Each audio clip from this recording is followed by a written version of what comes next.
Bonjour, une petite intro à cette vidéo que vous allez voir, cette interview de ce maraîcher de la caverne d'Ali Baba.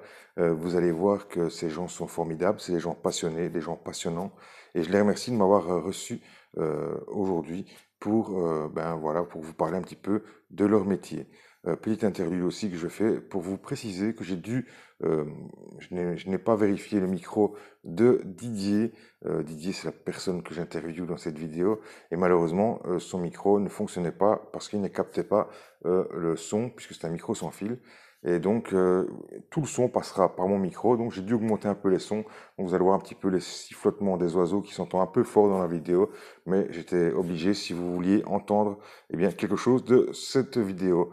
Donc, je vous souhaite une bonne vidéo. Vous allez voir qu'elle est très, très intéressante. Et allez-y, écoutez et regardez surtout.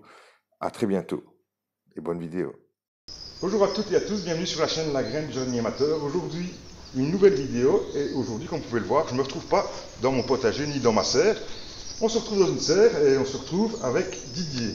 Bonjour Didier. Bonjour. Alors, dis-nous un petit peu où où est-ce qu'on se trouve ici? Alors on est ici à Bornival, c'est une petite ferme, la ferme des Paniers Verts, c'est une ferme bio, qui a une activité de pépinière aussi, qui produit des plantes potagères comestibles et surtout des tomates, des poivrons, des aubergines et des raretés. On est en certification bio et voilà, 2 mois par an on produit toutes ces plantes que tu vois ici autour de toi. Alors, vous ne le savez pas encore, mais ici, on est à la caverne d'Ali Baba, en fait. Il dit qu'il produit quelques variétés de tomates. Combien de variétés de tomates tu produis, en fait, réalité, ici? Cette année-ci, j'ai 170 variétés différentes, que des variétés anciennes, aucune hybride, que des variétés paysannes qui sont reproductibles. 170 tomates qui sont sélectionnées pour leur qualité gustative, leur facilité de production parfois, et aussi leur intérêt.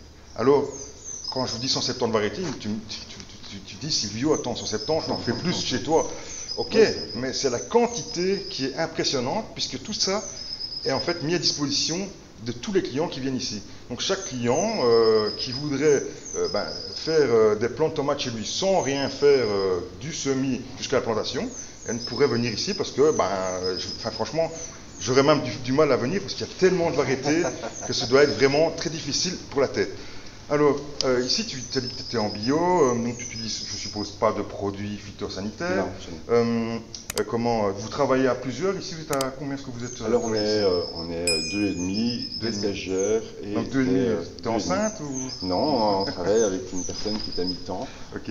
qui travaille avec nous depuis 5 ans et qu'on a embauché cette année à mi-temps pour nous donner un coup de main en permanence, ce qu'elle travaille bien. Ok. Ouais.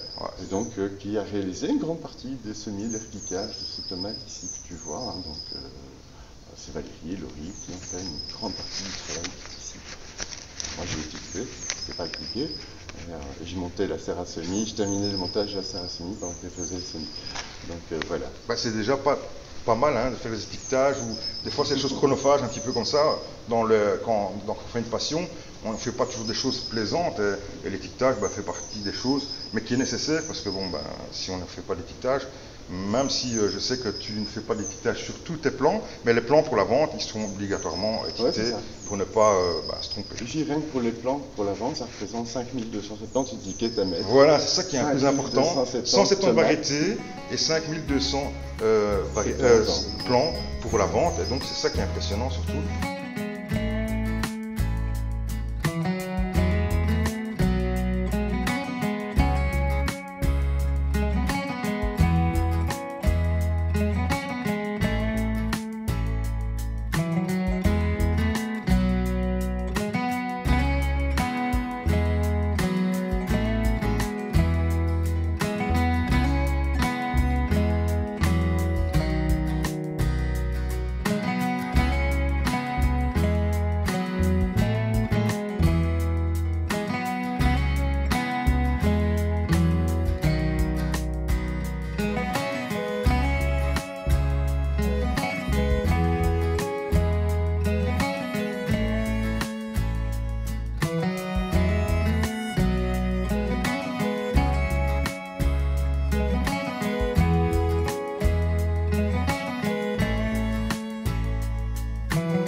tu ne cultives pas que de la tomate, bien sûr, ici?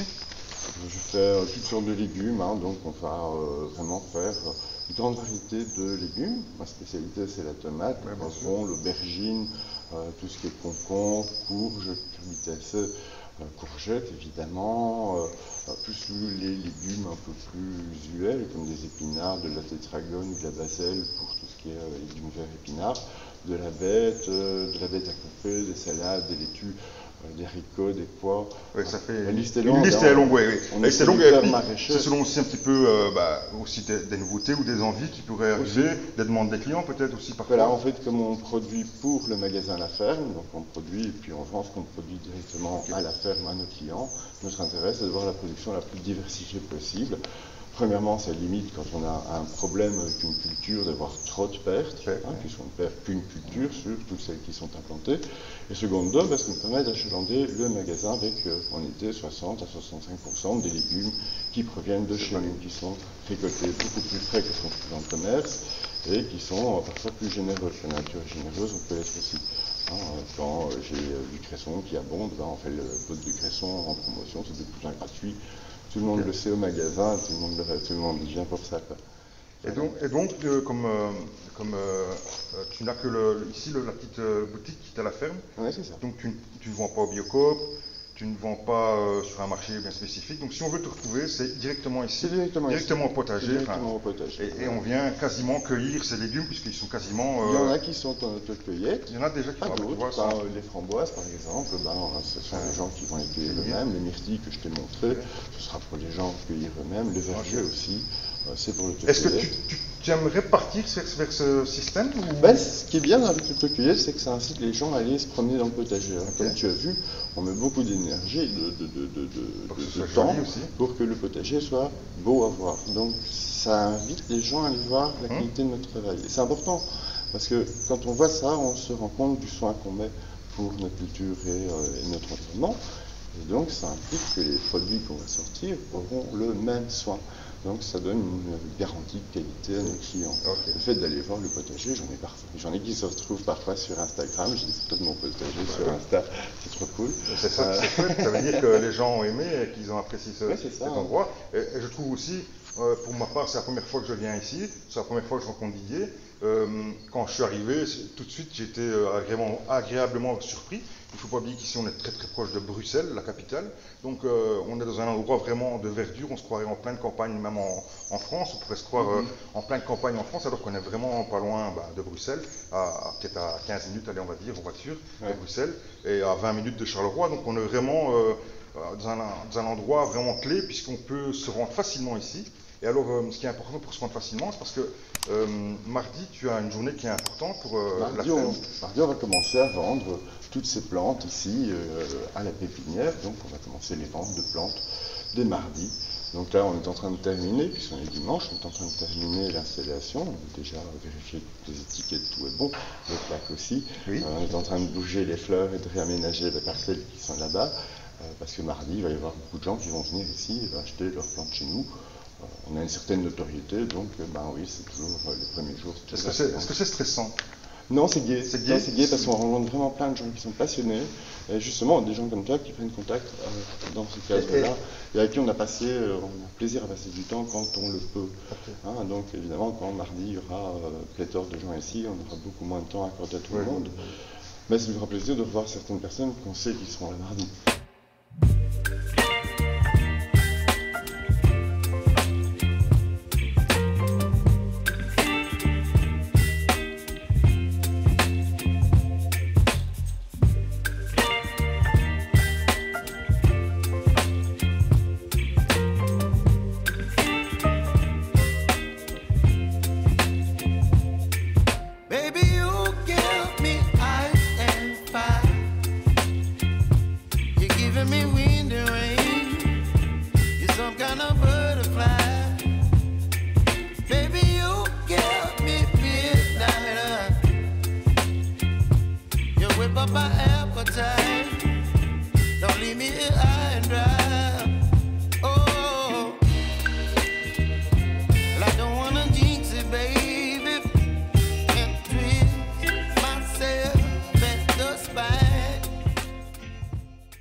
Donc on va revenir un peu avec la tomate, puisque bon, je suis venu un peu pour ça, hein, même si je suis heureux de parler un peu de toute la culture.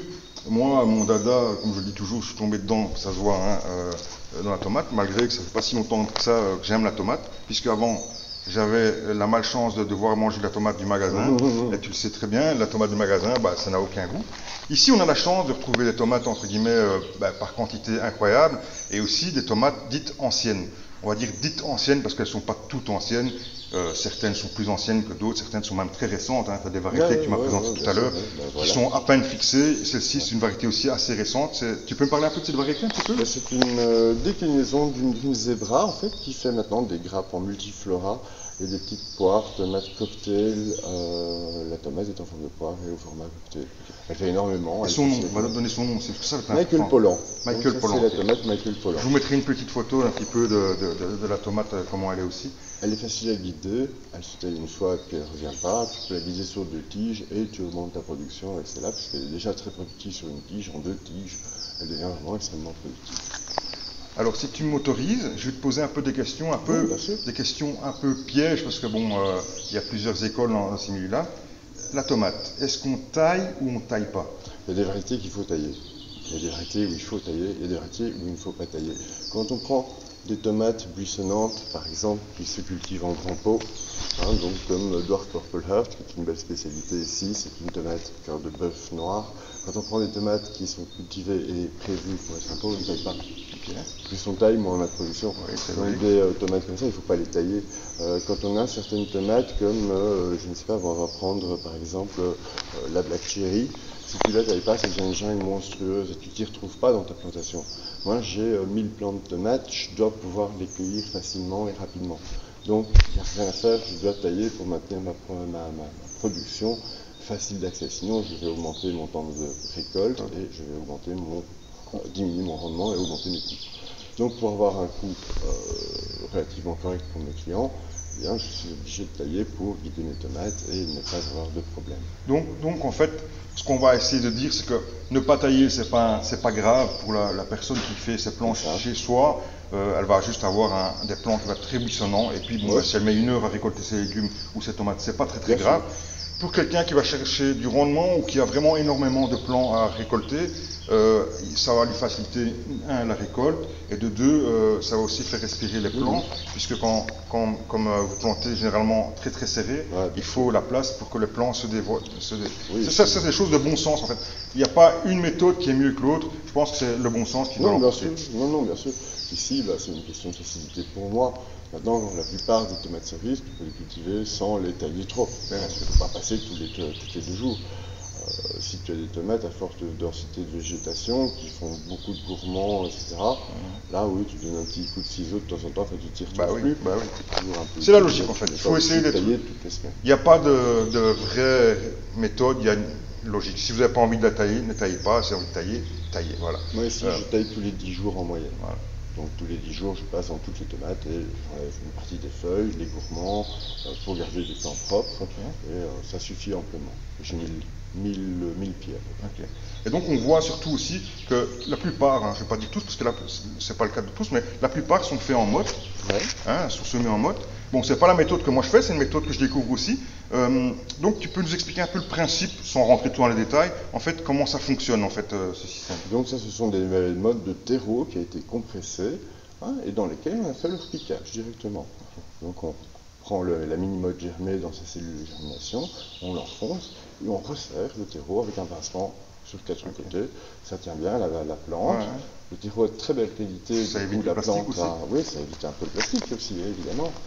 Ça donne une très belle tige. Il faut juste avoir la patience d'attendre que la motte soit suffisamment colonisée par les racines pour pouvoir la sortir de la pépinière. Parce que quand la motte n'est pas suffisamment colonisée par les racines, elle est fragile, et du coup, quand les clients la manipulent, elle se casse. C'est pour ça qu'on commence à vendre le 25. C'est pour permettre aux plantes de vraiment avoir un réseau de racines. Et donc, si ce n'est pas un secret, si je veux vendre, comme toi, si tu veux vendre aujourd'hui, tu as semé il y a combien de temps, on va dire cette... Elles ont été semées au 1er mars et elles ont été repiquées au 6 mars, 10 mars à peu près. Il faut bien se dire qu'ici on est dans un milieu contrôlé. Donc ça veut dire que c'est une température qui est contrôlée jour et nuit, je suppose. C'est ça. Jour et nuit, peut-être un petit peu moins chaud, peut-être la nuit, peut-être, ou c'est toujours la même température? Ça dépend. Il y a 2 stades en fait. Donc il y a le stade après leur piquage, on va pas leur faire un stress de température, on va les maintenir ici pendant quelques jours à 15-18 degrés. Et puis on va aller en déclinant la température de jour en jour, on va diminuer de 3 degrés chaque jour, pour finalement les acclimater et les endurcir. Donc comme ça, ils ont un port qui est... Oui, les plants sont magnifiques, vous pouvez voir, malgré que c'est fait dans des températures qui sont contrôlées, comme on va dire, donc autres que les températures, on va dire, de serre froide, les plants sont vraiment très très costauds et vraiment très droits, sans tuteur, ils tiennent magnifiquement bien. Et je dois dire que cette technique est vraiment très très intéressante.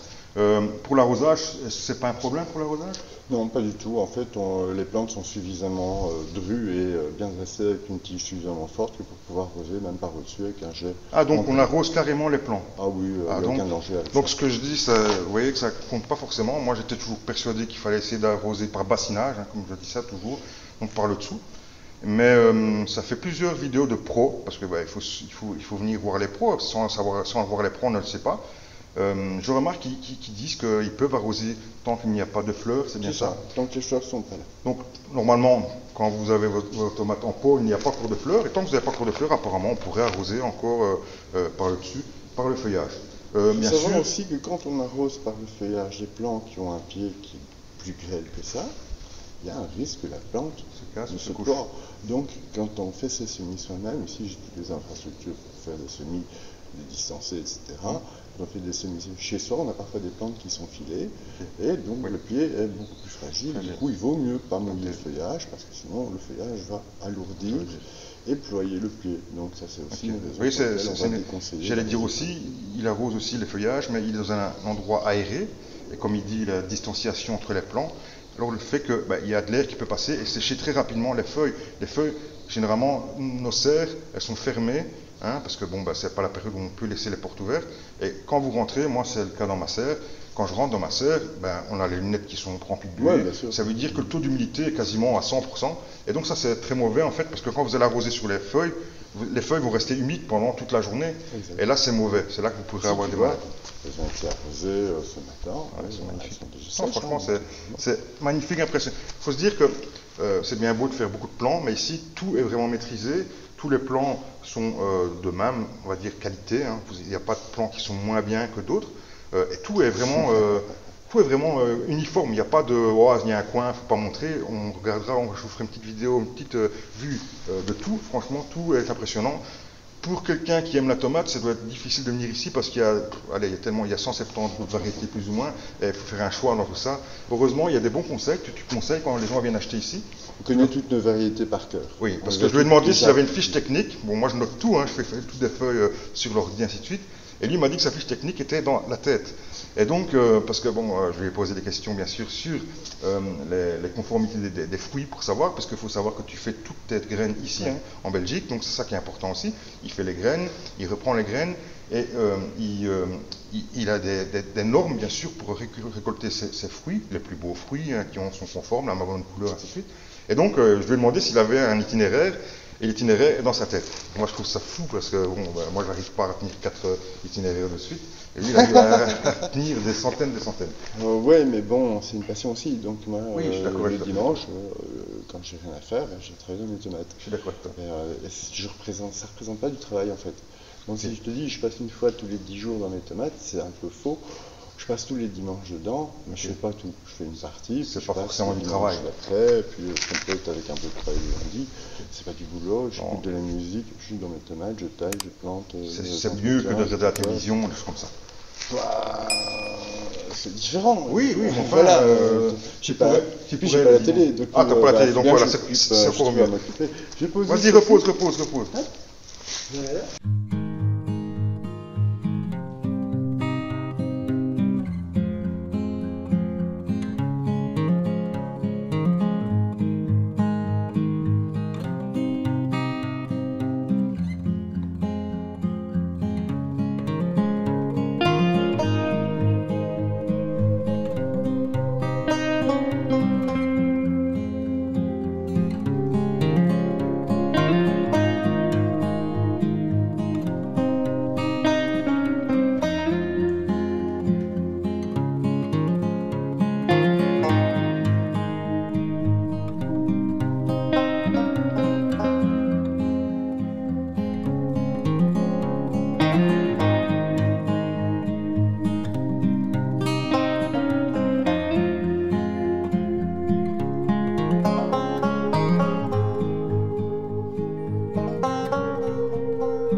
alors je sais que vous êtes, tu es marié, Valérie. Vous êtes à deux, on va dire, en gros à exploiter, plus tu nous as dit à mi-temps. Voilà, on est deux plus à mi-temps. Est-ce que vous avez des tâches que vous, par exemple, vous donnez? Est-ce que certains, par exemple Valérie, est-ce qu'elle est plus experte dans quelque chose, toi dans une autre, ou alors est-ce que vous vous mélangez? On est tous les deux polyvalents pour tout. Ok. Donc on maîtrise tous les deux les mêmes choses. Si je faisais les semis, je le ferais aussi bien qu'elle. Si elle faisait C'est un ce peu que je mental, fais, ça, elle non? le ferait. C'est pas ce qu'elle m'a dit. Ça va? C'est parce qu'elle m'a dit. Elle le ferait. Non, c'est pour rire que j'ai Si je faisais les semis, je le ferais aussi bien qu'elle. Oui, Beaucoup plus lentement, mais aussi bien qu'elle. Moi, je serais beaucoup moins rapide qu'elle. Donc, on va se répartir les tâches selon d'abord ce qu'on aime faire. Ok. Puisqu'on est quand même directeur de cette ferme, on peut savoir et décider ce qu'on aime faire. Puis, les tâches qu'on n'aime pas faire. Et ça, on est beaucoup moins enclin à se précipiter sur l'autre pour lui donner un coup de main. Donc Valérie, elle s'occupe beaucoup de l'administratif, c'est un truc qui m'ennuie prodigieusement. Et donc je suis un peu fautif de ne pas lui donner plus de coups de main que ce que je pourrais faire. Moi par contre j'adore m'occuper de tout ce qui est culture, entretien, etc. Donc faire en sorte que l'endroit reste beau, correct, accueillant, joli, je suis vigilant sur à peu près tout. Ce qui touche à comment les gens vont percevoir le lieu pour qu'il soit le plus beau et le plus agréable possible, en même temps qu'il soit encore naturel et pas complètement artificiel ou maîtrisé. Donc faire la juste jonction des deux pour garder des zones complètement naturelles, sauvages, et puis des zones qui sont cultivées du soleil. Donc les autres, on a vu un petit peu tout à l'heure en se baladant, tu as aussi accueilli des abeilles dernièrement, il y a quelques années. Tu as maintenant aménagé un petit peu un parc pour elles, puisque tu as fait un petit verger. Un verger, puis une périphérie qui sera à proximité, puis on va augmenter aussi la quantité de fleurs qu'on a dans le potager, parce qu'on aime bien quand le potager est joli, quand il est beau. Quand on vient travailler ici le dimanche, si le potager n'est pas beau, on a moins envie de travailler. C'est vrai, c'est vrai. Donc pour garder ce plaisir de venir finalement 7 jours sur 7, pratiquement de février jusqu'à novembre, on va faire en sorte que tout soit toujours bien. Ok. Je regarde un petit peu. C'est ce que j'explique aux gens. En fait, il y a des gens qui ont la chance de pouvoir travailler et faire un travail qu'ils aiment, et puis rentrer chez eux et quand même pouvoir faire un peu de jardinage pour se détendre. Moi, j'ai sauté l'étape où il fallait aller travailler. Moi, je fais du jardinage toute l'année. Ouais, t'as raison. Moi aussi, je suis un peu comme toi, David. C'est un métier passion, ce que tu fais, parce qu'il y a beaucoup de gens qui ne pourraient pas passer leur dimanche, ne plus qu'à se déplacer, par exemple, des pots, parce que bon, maintenant vous avez préparé un petit peu, il y a des choses qui sont pas forcément gaies, mais quand on aime le jardinage, c'est des choses qu'on apprécie aussi faire, comme le désherbage. Parce que parfois, beaucoup de gens, ouais, mais j'aimerais bien désherber. Toi, je sais bien qu'ici tu es en bio, donc tu n'utilises aucun produit pour désherber, c'est mécanique. C'est généralement, les choses c'est mécanique. La rasette à la main. C'est une action, on va dire, mécanique sur la plantule. Voilà. Et donc, est-ce que c'est, pour toi, est-ce que c'est une tâche que tu n'aimes pas faire, ou alors ça fait une partie du métier, entre guillemets Ça fait partie du métier en bio, c'est pas une tâche que je n'aime pas faire, c'est une tâche qui doit être faite. Au mieux elle est faite, au moins tu dois le faire. Oui. Donc toi s'y atteler une bonne fois pour toutes et puis bien nettoyer tout en profondeur, et que de devoir le faire tous les 3 jours.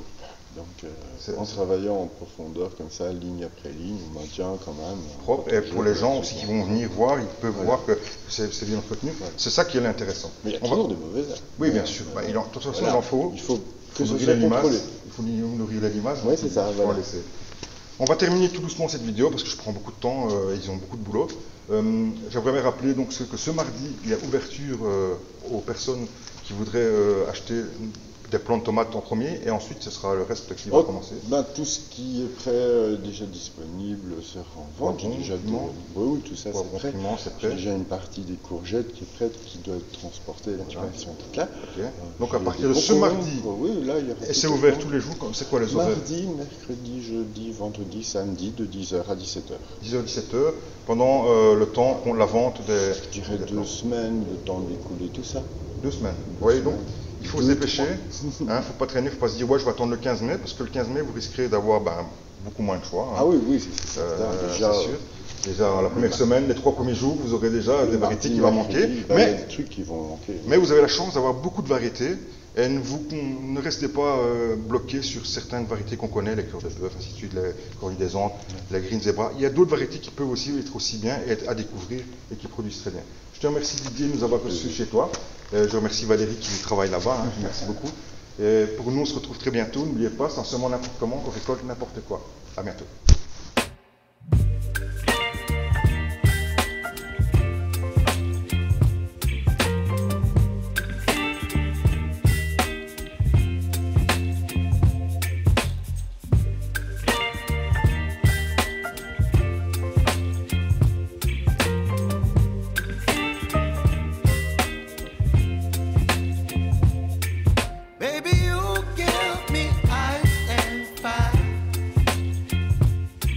Me wind and rain, you're some kind of butterfly.